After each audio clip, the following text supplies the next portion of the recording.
Man, Owynn, how you doing, brother? I'm feeling great. I'm feeling fantastic. Hell yeah.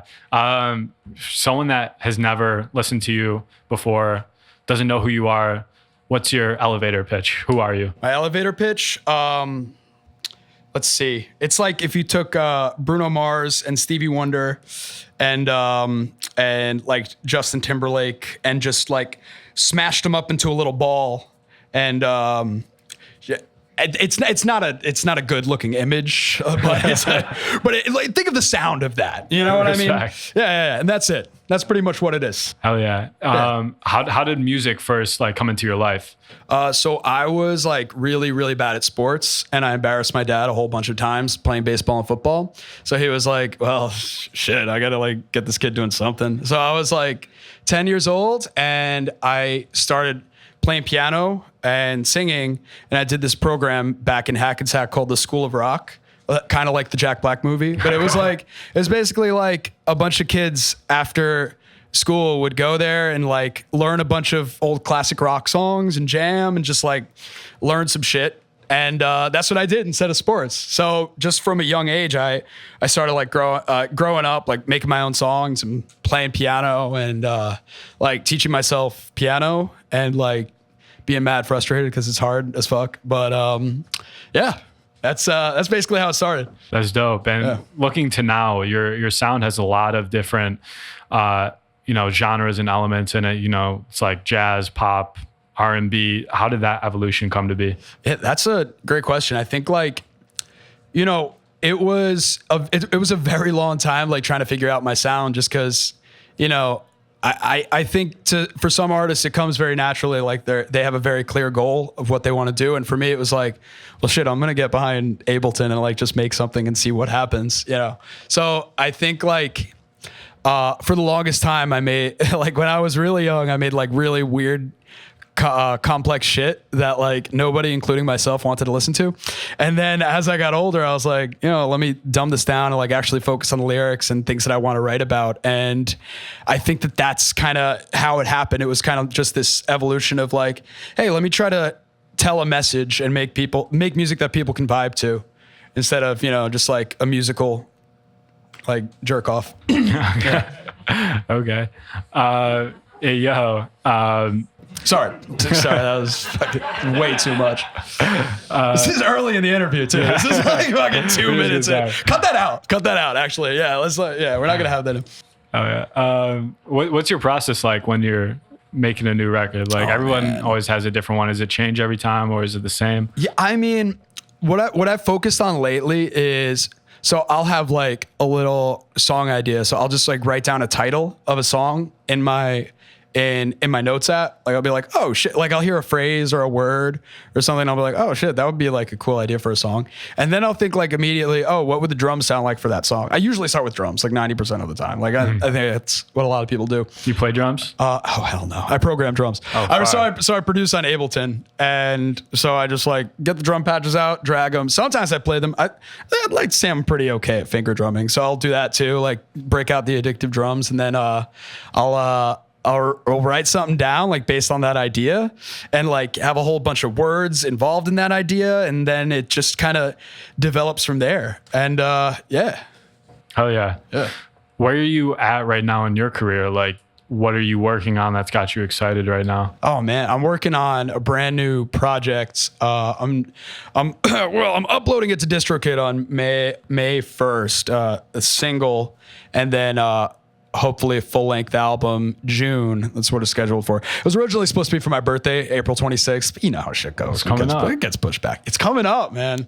Hell yeah. I'm gonna be 28, but yeah, it's gonna be nice. Hell yeah. That's exciting, man. What can the people expect with that? So I think they could expect like just a complete departure from the prior sound and just like music that you can like groove to, like listen to in your car and like dance to. That's the most important thing that I wanted to focus on this next project is like I want to make shit that people can dance to. I can't dance myself at all. I'm really actually like very challenged with that. But I just think that finding music that like everyone could connect to is kind of the goal with this upcoming project. Okay. Yeah. Hell yeah. And you mentioned that you taught yourself how to produce.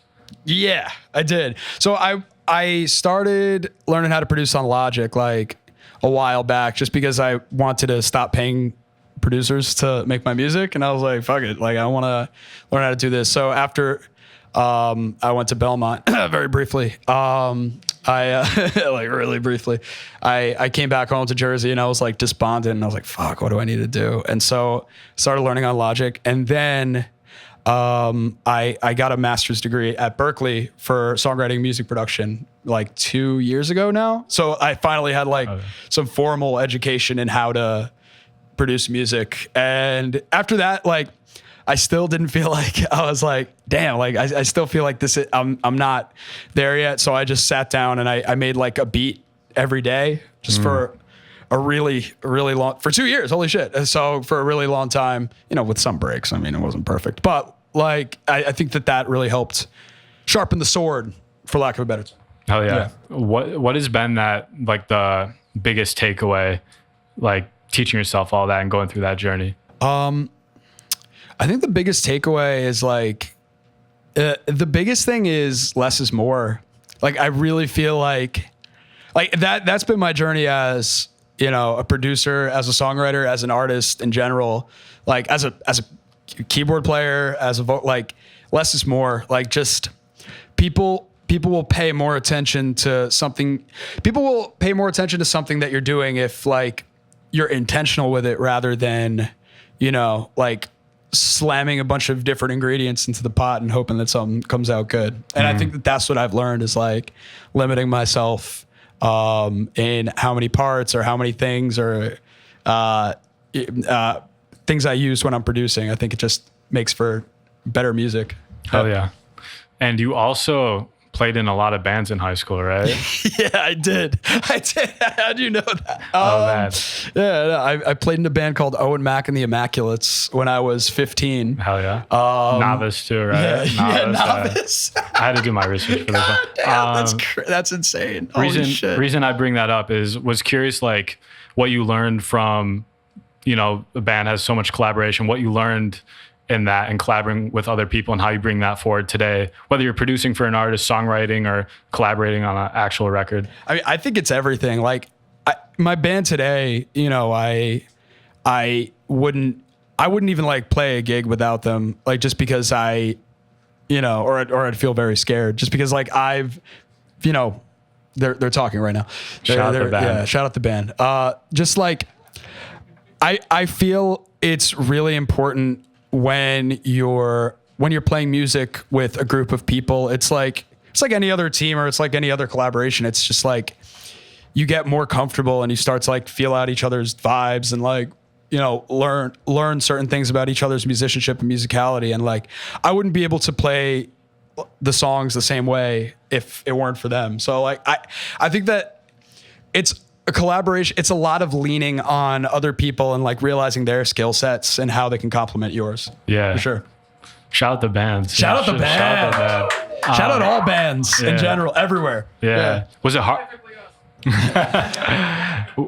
What was it like? Was it difficult to like build that trust, or it just came naturally with It just came naturally. I mean, I think well, like my drummer, I heard him playing in a practice room a long time ago when I was going to Bergen Community College. So we were little pups, and I was like, oh shit, who's that? And I walked in, and like we've been playing for years and years since. And you know, and my bass player, I saw him playing in a friend's band in Brooklyn a few years ago, and I was like, yeah, he's mine now. So like it was kind of.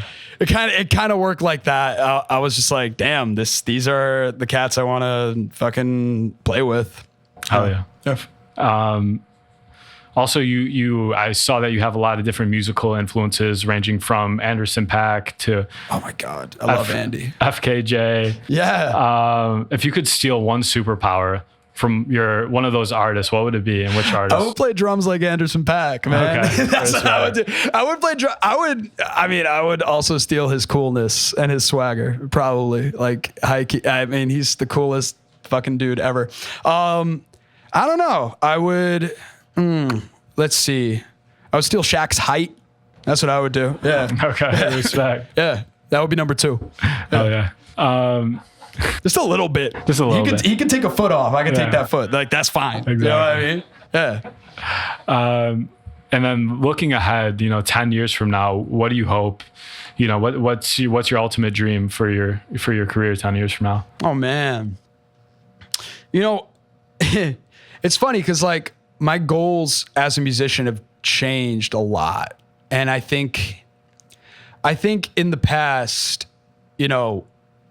like when I had just gotten out of Belmont and I was making music, I was like, I just want to, like, I've had a bunch of different goals. Like at first it was just like, I want to make, like, when I was really young, I was like, I want to make the most like weird and complex thing I could possibly make. And then it evolved to like, oh, I just want to make something so simple that everyone could listen to it. And it's just like, I feel like my goal as a musician right now is to just effectively put into the world just more good music and music that people want to vibe to. And more importantly, like, put the music in the world that I want to listen to as well. Like, I think that's basically it. Like, I don't really have a financial goal with music. I don't have like a streaming goal or numbers or anything. I just fucking love it. Hell yeah. I couldn't stop. That's beautiful. That's how the best art comes out, Yeah, man. It feels good. Hell yeah. Having a job doesn't hurt either. Fuck. Tell us about your performance tonight. What people can expect. Ooh, you're gonna hear a lot of instrumental soloing because I'm trying to fill time. You're going to hear Anthony Wisdom on the kit, doing his thing, going absolutely crazy, even though he doesn't want to at all. You're going to hear Gregory Signorella playing bass. You're going to hear some jazz. Oh yeah, fuck. You're going to hear new songs. That's the important part. Yeah. Okay. I have a whole host of new songs, and I think we're going to do one cover. Fire. Yeah. Are the new songs off the project? Yes. Okay. All unreleased. Basically everything tonight is unreleased. So what's the vibe with those? Just like dancey, like kind of like, early 2000s, like Bruno Mars-y, like kind of pop mixed with just some jazz shit. Yeah. Beautiful. It's going to be fun. Fire. Yeah, man. Last question. Where can the people follow you on socials? You follow me at my name, Owynn music at I was about to say my email at gmail.com. Fuck it. Hey, you can email me. OwynMusic@gmail.com. Email me. Yeah, go ahead. I'm running low on my Google plan. I have like 2 gigs left, but email me. And then Owynn Music on Instagram. And I don't know. Do I have any other? I think I have a YouTube channel and Blue Sky. And that's fucking it. There we go. Oh yeah. Owynn, thank you so much. Let's give it up for him and the band. Shout out Owynn the band. Appreciate it.